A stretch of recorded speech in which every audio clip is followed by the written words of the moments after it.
Hello, everyone. This is Jeremy Dennis, lead artist of Moz House. Thanks so much for listening to the Moz House podcast. Today, I'm thrilled to be joined by our May resident artist, Jake Kimble. Jake is a multidisciplinary Chipewyan artist and curator from Treaty 8 territory in the Northwest Territories, a member of the Dënesųłıné First Nation, now based on the stolen territories of the Squamish and Tsleil-Waututh nations. With a background in acting and a BFA in photography, Jake's work is infused with theatricality, levity, and deep emotional intelligence. His practice centers on self-care, gender refusal, and Indigenous joy, while using humor and ambiguity to explore the absurdities of everyday life. From large-scale public installations to prestigious group exhibits, Jake's work is transforming how we see Indigenous identity, resilience, and resistance. Thank you so much, Jake, for joining the Moz House podcast today. Masi to Jeremy for having me and for being here. Oh, absolutely. This is essentially your very last day of your 2-week residency. Earlier today, I also want to acknowledge Leon at Longhouse Reserve and Mago Martinez, who both facilitated the Insider-Outsider program. This is the first of 2025. And you gave a great overview of your work. You did a slideshow that'll be up on YouTube very soon. But I wanted to go into a little bit more depth in the podcast, maybe hopefully Indigenous photographer to photographer, get more in depth into some of the themes. But I wonder, for some of our listeners' sake, can you just start with a journey into art? How did you get into photography and visual art in particular? Yeah. My name is Jake Kimble. I am from the Dënesųłıné First Nation in the Northwest Territories, as Jeremy briefly said. And yeah, this is my last day at Moz House, which is incredibly exciting, but bittersweet as well. It was a beautiful talk. Masi Cho to Esperanza and Mago for facilitating that and making that happen. And yeah, how did I get into the art world? You could have gone back 5 years ago and I would never have pictured myself, being a full-time artist, but also a curatorial director and also doing a residency in the Hamptons. That's something that would have been at the very last of my list of where I think I would be, but I'm so incredibly grateful to be here. My journey into the fine art world, or quote-unquote fine art world, has been a really interesting one. I grew up all over Western Canada, graduated high school in Alberta, and then I did a year of theater at the University of Calgary, and then after that I moved out real west to Vancouver, and I did the 1-year acting program at an acting school that I won't shout out because I have a lot of problems with that school. But after that, to be honest, my student loans were coming into repayment and I wasn't ready to be an adult yet. And so I say this is a half joke, but yeah, I applied to art school because I didn't want to pay my student loans back. But I say it's a half joke because I really have been making photographs and art my entire life. And yeah, did a 4-year bachelor degree program and got my bachelor's in photography. Soon after that, COVID happened, the world shut down, went crazy for a minute. In 2021, late 2021, I got a job as a gallery assistant at this gallery called Ceremonial Art in Vancouver, which I have been working at for the past 4 years and am now the curatorial director of. And so our gallery really focuses on the emerging and development of new Indigenous contemporary artists.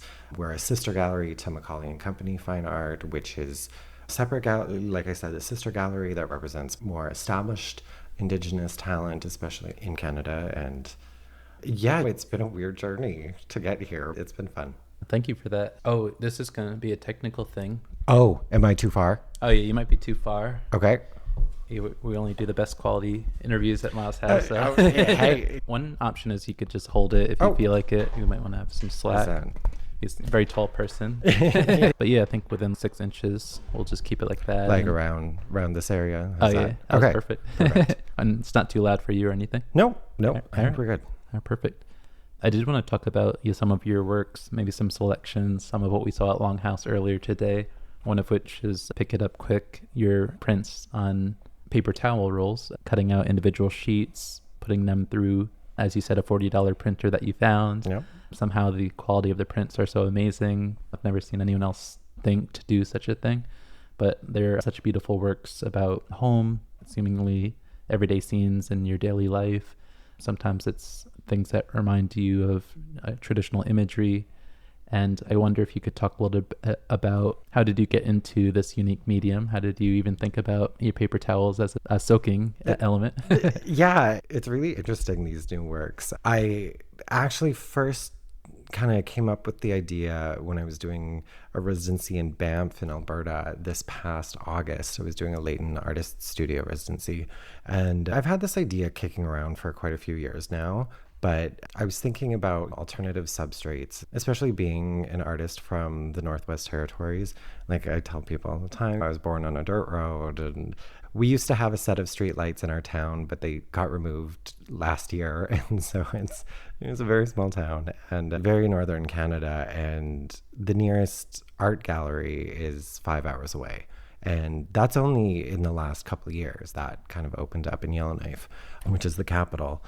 But yeah, growing up, I had no access to quote unquote fine art galleries or just art galleries in general. And there's no fine art printers, there's no fine art framers.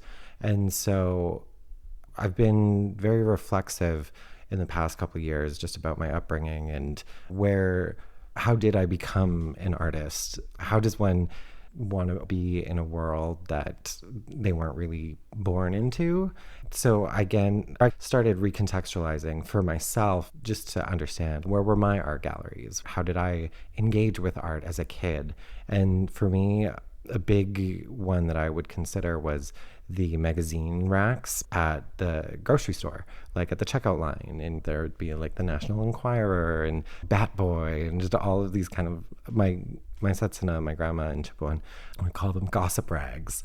But for me, they were always these really mostly beautiful images, but just the images with the graphic design and the bold advertising print and that aesthetic was always like captivating to me because being from the north, it's just a completely different world. And another one that I frequently talk about is the aesthetics of early fast food chains. We had a Kentucky Fried Chicken in our town growing up. It's not there anymore, which makes me so sad. And this was before digital menus took over, which I despise. Those were my very first light boxes. And I think light boxes are just so beautiful and so cool. And especially when used in these kind of quote unquote cheap and gaudy ways that people don't necessarily think of as being art or quote unquote fine art. But to me, those were very formative. And so thinking about decontextualizing what fine art is, trying to think about how I can engage in an honest way of being someone from these specific set of circumstances, I was thinking about alternative ways of showing and printing photography. So yeah, I bought a $40 printer from the drugstore and a roll of Bounty paper towel, and I kind of MacGyvered this little sleeve, and it was a lot of experimentation, a lot of patience. But yeah, I was able to print quite a few actually prints directly onto paper towel.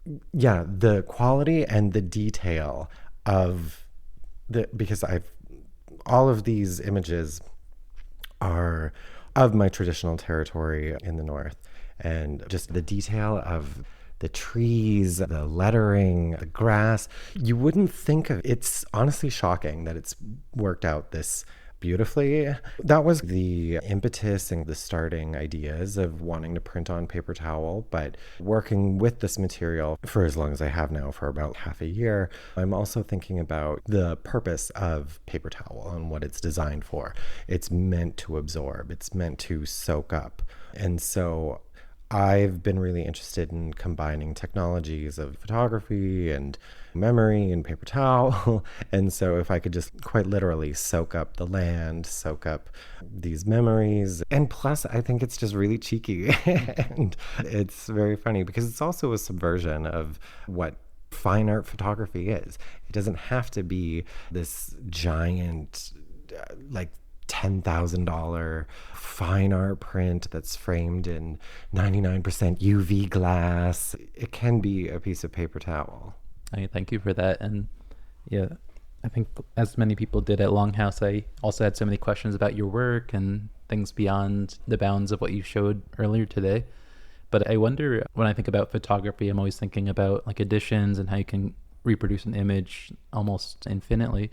So you're pushing it beyond that by using everyday materials, things that are probably costing a few cents to produce and have. I'm really curious about your philosophy behind you being a successful artist and being in so many collections, and this material that one day might turn yellow, it might degrade, it might just absorb the moisture in the air. What is your thought process like in a year from now if you sell or have these pieces in collections? Yeah, it's a very real conversation that does need to be had, especially working as I do sell my work commercially, and I've been having quite a few conversations with a bunch of different people about this. I've been chatting with my gallerist because I do understand the practicality of, because these are not archival materials. That being said, because the work really does have so much to do with memory, and because they are so personal, I've been having a lot of conversations because I also wouldn't mind the degradation. And if they do yellow, if they do become brittle, if they do start to deteriorate, because they have so much to do with memory, that is what I'm speaking about in these works. Now, that's my kind of... Oh, and I've also chatted with a couple elders, like for one, Faye Heavyshield, who's an amazing artist and an Indigenous artist in Canada. And I was just explaining to her, or just chatting with her about this very topic. And she said, no, keep it as it is. Write it into your contract that you're the only one who would be able to recreate them. And if one does start to fade, then you can produce another one. And so there was a really interesting conversation to have. And because she works with different materials that degrade over time, she has written it into her acquisition contract. She made sure to have conversations with the institution and say that this is how it's going to be. And for me, that is also so inspiring because I'm like, oh yeah, you're right. I don't always have to placate or I don't have to bow to what an institution wants or what a collector wants. And so I'm having a bunch of ongoing conversations. And so that's my artist hat. But it is really interesting because I also do run a gallery and I do understand the practicalities of living under capitalism. And at the end of the day, someone's got to put bread on the table. I am having a couple other conversations just about kind of reproduction and alternative methods to keeping the essence still there. I know one conversation with my gallerist is producing them on a couple layers of photography and then printing those on rag paper or like a really thick archival paper. I haven't figured it out just yet. The conversations are happening. Oh, thank you for that thorough answer. And if you haven't already seen Jake's work, you can find it on jakekimble.ca, and the project is Pick It Up Quick. And that's also just a play on words of Bounty's slogan, like being the quicker picker-upper, and just pick it up quick, pick up your language, pick up your land, pick up your memory, and yeah.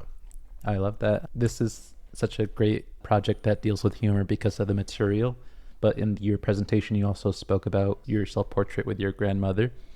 I do wonder, these are just beautiful images where you are taking turns throwing pies in each other's faces, and that's another inherently funny composition. Earlier, you mentioned that your grandmother has such a great sense of humor and you get it from her, but is there pop culture content that you consume, or are there other photographers that you find inspiration from? Just because I know it's always so hard to look at an image and laugh outside of memes, for example. Yep. A really big inspiration for me through school and now outside of school and as a curatorial director is Shelley Nero, a Mohawk photographer who you are in a show with, an upcoming show with. So shout out Jeremy, which is incredibly exciting. And I'm not at all jealous. Shelley's earlier work, especially, I think it's called Aunties and Beehives. And a lot of Shelley's photography has always been such an inspiration to me because, and she too works like primarily in self-portraiture as well. And now I'm thinking about her shirt series, which I think, did I download? Yeah, I did. And just for those who might not be familiar, it's a series of 9 photographs, which are light boxes, actually. And it shows a figure wearing, I believe it's her sister. Is it Shelley or is it her sister? Maybe her sister. I think it is her sister. It's a photograph of 9 photos, and the first and the last one are just landscapes. And then the first one is, I believe, Shelley's relative, but also do not quote me on that.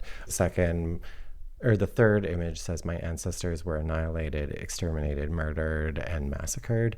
The fourth one, "They were lied to, cheated, tricked, and deceived." The fifth, "Attempts were made to assimilate, colonize, enslave, and displace them." The sixth, "And alls I get is this shirt." And then in the 7th image, it's the figure without the shirt. And then in the 8th image, it is a visibly what appears to be a white woman, and she is wearing "and all I got was this shirt." And then the 9th image goes back to the landscape. And so, yeah, Shelley's work has just been so inspirational for me. And I actually had the chance to meet Shelley. They just had a retrospective, which was at the Vancouver Art Gallery. And so she gave a talk, and she just so sweet and just so powerful. And it was just really such a pleasure to meet her. And what I love and appreciate so much about Shelley's work is that she is able to talk about these very serious and heavy subjects with a little smirk. There's always an element of, you feel Shelley winking at you, and which I think is just, I believe humor to be such a successful tool in starting conversations that a lot of people don't want to have. And so I think, yeah, I believe humor to be almost like a secret, like, side door to these conversations of displacement, assimilation, colonization, racism. Shelley, I would say, is a big one. I also really appreciate the work of Kent Monkman, who is a Cree painter. They just had a big show opening in Denver, I believe. Their work is just so unbelievable. And I'm very fortunate to call Kent a friend. I actually just saw them in Toronto. Kent's work is really great, especially their paintings of their alter ego, Mischief Eagle Testicles, which is just such a great name. I really enjoy the work of Adrienne Stimson, a performance artist. Who else do I really enjoy and who makes me chuckle? Barbara Kruger, actually, too. I remember coming across her work in art school, and I really had an affinity to her work. I think it's so funny that I remember coming across an article where, because Barbara Kruger is very much known for the red Futura style. Futura is the font. It's these, but she also utilizes this advertising aesthetic because of her history of working at Condé Nast. And so she really developed this notable, recognizable aesthetic. And then Supreme comes along and just lifts it. And then it was so funny. This was years ago, but there was another brand that kind of copied the similar aesthetic, and then Supreme threatened to sue the new brand over like copyright infringement. And then someone had asked Barbara what she had thought about it, and she made this, I think she typed up this document in Pages or just some kind of basic Microsoft Word type thing, and she was basically like, "You guys are all jokers," which was really cool. But Barbara too also really understands humor, the power of wit, the power of being acerbic, cheeky way. So I think, who else is? There's quite a lot of other artists, comedians too. Oh, yeah. Definitely. All the artists that you mentioned, the visual artists, I definitely saw the connections, but Barbara Kruger was a surprising one to add to the list. I'm looking at your bodies of work. There's not too much text in there, but I know your series Grow Up has some overlay. And then you're also a writer. I'm not sure if your writing gets into the artist statements or if it's more personal and journal, more of a journal part of what you do. But can you talk about that connection between your work and Barbara's text? Yeah, it's funny because I haven't incorporated much text into my newer work. Probably it's been maybe about 2 years since I've incorporated text directly into my work. A series that you had mentioned that really was a catalyst for my career taking off was the series called Grow Up. In Vancouver, there's a gallery called the Polygon Gallery. Every 2 years, they hold an award titled the Philip B. Lind Emerging Artist Prize, which goes to an emerging artist. I've been nominated twice for it, which is incredibly exciting. I made the shortlist a few years ago in 2022, 23, because it is happening in like December or January. For that, I developed a new body of work, which is titled Grow Up. It's a combination of archival photos of me as a child paired with studio portraits. There's 9 of them in the series. I've subsequently made more that belong to the series, but I showed 9 at the Philip B. Lind Emerging Artist Prize. And so, yeah, a combination of archival photos of myself and studio portraits. The one that really got the most attention, I would say, was Grow Up #1, which is a photograph of me when I think I might be about 6 or 7, wearing a cowboy hat. I'm actually going to the Calgary Stampede in Alberta. And so, yeah, dressed like a little cowboy. And over top of it, I've layered this text, which reads, "I was told peace was mine to keep." And with many other of the images, there is all these kind of little idioms, these little witty sayings that come from my notes app. My notes app looks like a crazy person's journal. I went back through all my notes and collected all of these little things and thoughts that I was thinking about, and I created these 9 images and with these texts. And so some of the phrases are, "You get all the happiness you deserve." Another one, "Just because you look down on me doesn't mean that I look up to you." "Make peace with your demons, or your demons are going to make peace with you." And peace is spelt in both P-E-A-C-E and P-I-C-E. "Don't spill your guts, I just wash the floor." And then "Take yourself too seriously," and "two" is spelled with 1 O. So a lot of these sayings, really, there's an ambiguity to them. And like, for instance, "I was told peace was mine to keep." And so it's layered over a photograph of me as a child. And so I was thinking about the idea of a peacekeeper. And the reason why the series is called Grow Up, because I was really investigating my relationship with my inner child. I was doing a lot of therapy. I was doing a lot of unlearning behaviors that were no longer serving me. And also some examination of my childhood and what wasn't right, and readdressing my relationship with my parents and doing therapy. And yeah, the photo, "I was told peace was mine to keep," is growing up, big family, and it wasn't all roses. And I very much, from a very young age, had to be an adult. And so I used to say that I was the peacekeeper of the family, and I knew how to not only not rock the boat, but keep the boat steady in my family. And in this photograph, I'm very much assuming this kind of authoritative position. And then with the text, "I was told peace was mine to keep." But that's also like a lot to put on a child. And yeah, and then the one next to it, "You get all the happiness you deserve."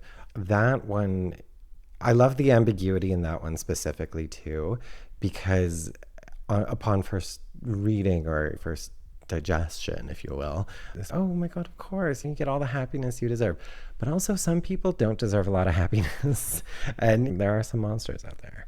And so this entire series, incorporating the text, was really just this examination of how I've become who I am, how I've grown up, and all the kind of like funny, cheeky little life lessons I've learned. And thank you for that. I also wanted to change directions, not too unrelated, but going back to the talk that you gave earlier that included some of this work, I did want to make sure I covered this question of a quote that you said, which was, "I consider photography a ceremony." And why that stuck out to me so much was because we, at least here at Shinnecock, we tend to focus on traditional art styles like beadwork or dance, regalia making. and to consider like digital photography or photography in any form ceremony, I wanted to ask, how did you come to that point? How did you define it? Just because I'm always trying to get other tribal members interested in photography, and that might be like an open door type of situation. Yeah, positioning photography specifically for me as ceremony is like, I can see how a lot of people will be like, what? It's not necessarily historical, and some people might disagree with me, but it is ceremony for me. The reason I call it ceremony is because I primarily work in self-portraiture, and I do the setup, I do the lighting, I do the editing, I do the photography, I get the prints. I don't do the printing, but I order them. But so much of it is really, like 99% of it is literally just me. And for me, it has been such a powerful tool to understand not only who I am, what I'm going through, and also what are my best angles.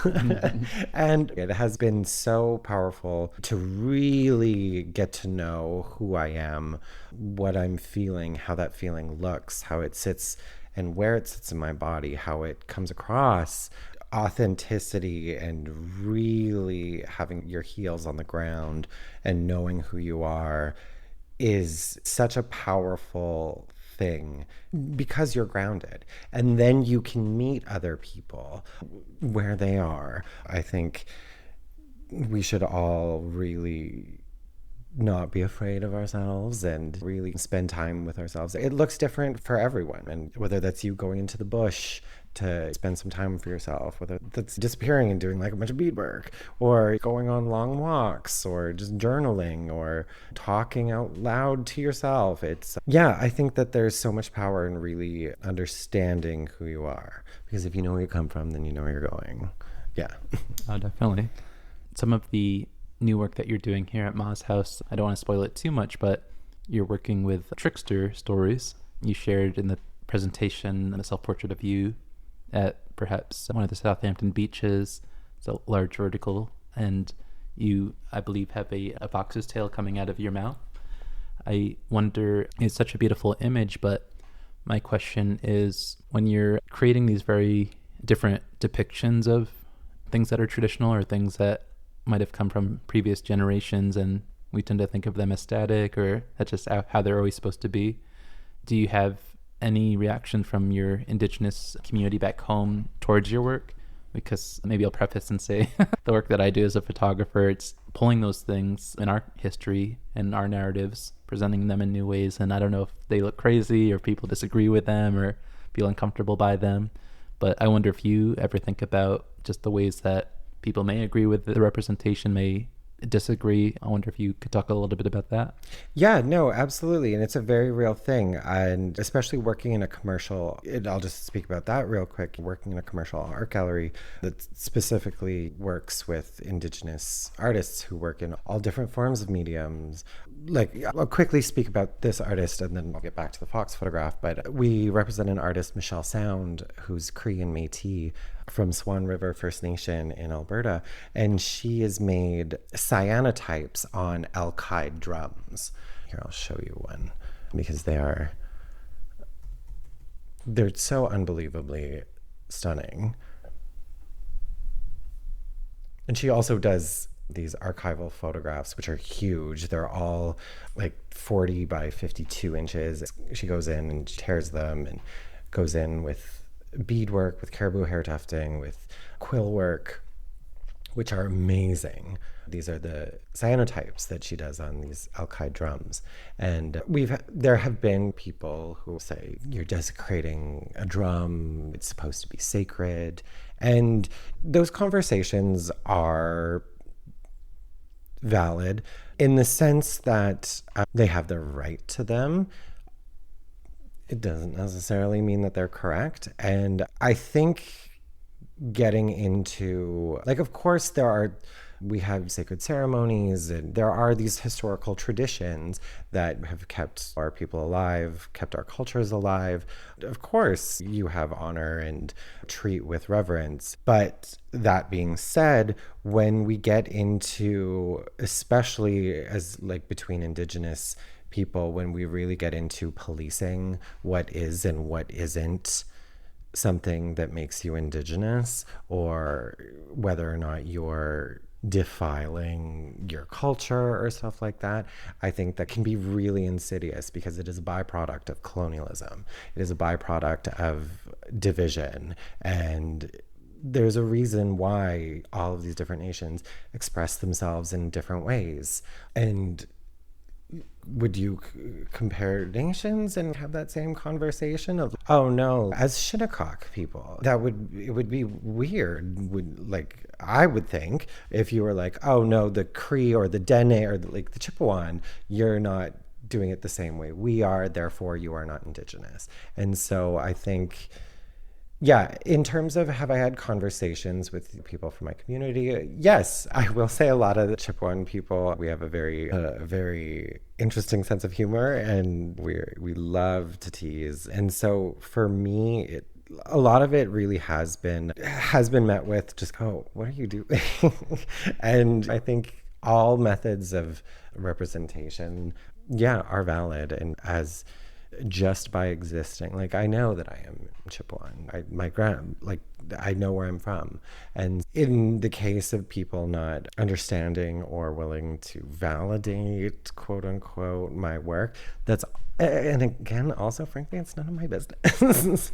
And I'm really only interested in, or not only interested, but I want to tell my story and I want to share my story in the most authentic way possible. And if I do that in a way that maybe upsets some people, then I guess it upsets some people.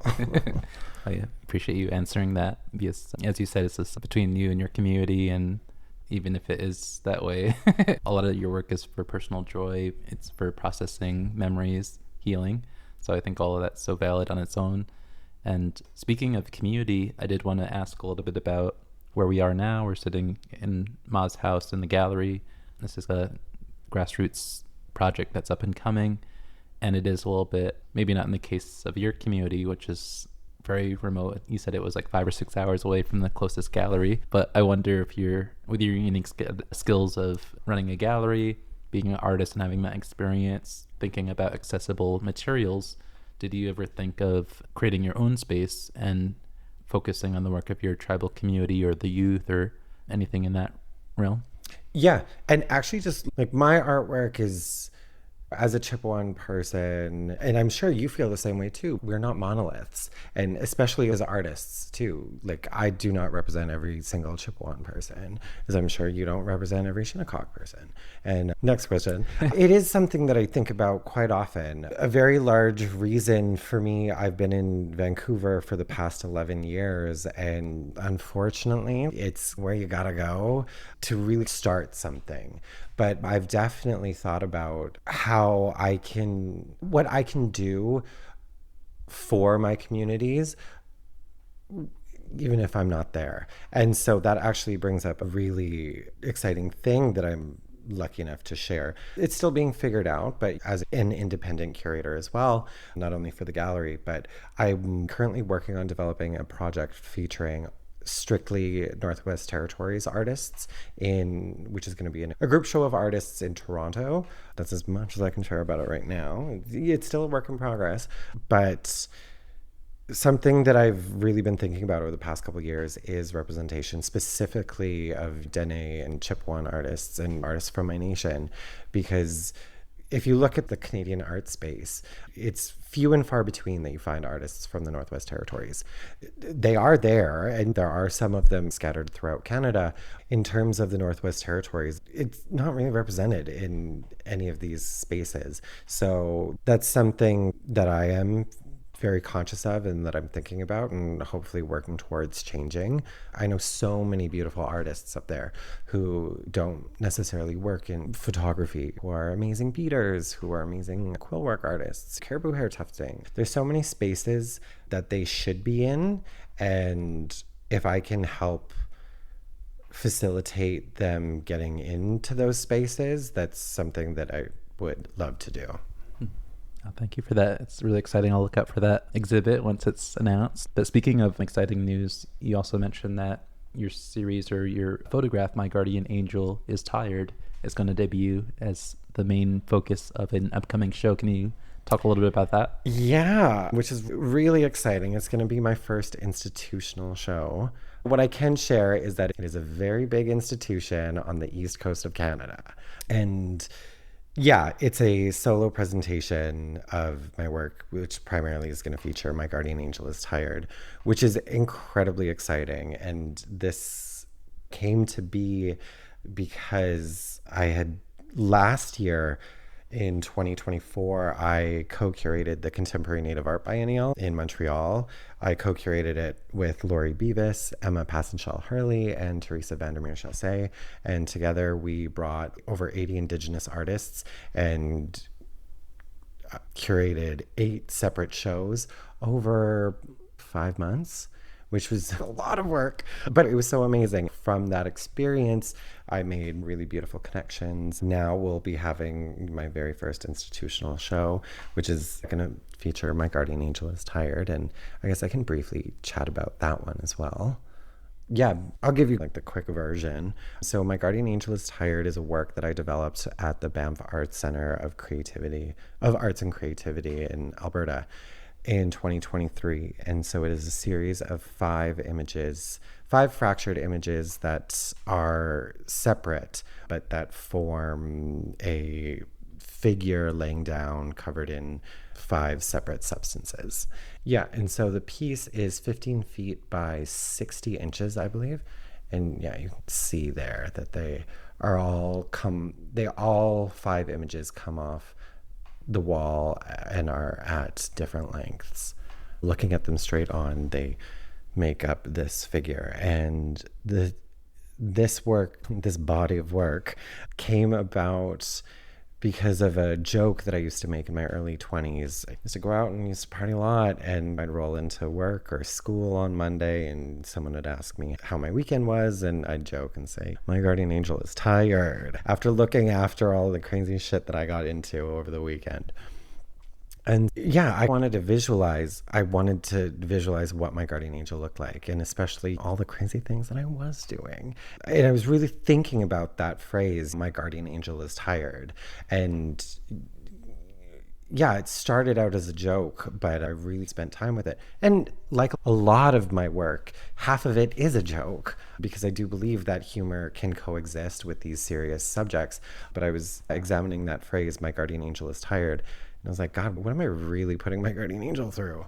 And so I'm covered with 5 different materials. So on the feet, I'm covered in sugar, which is meant to be representative of addiction to drugs, addictions to people, addictions to sweetness. My private area is covered by dirt, which is meant to be representative of how I felt dirty a lot, dirty about my sexuality, and also trying to bury myself and trying to bury sexual trauma. And then the center image, I'm covered in snow, which is like my central nervous system.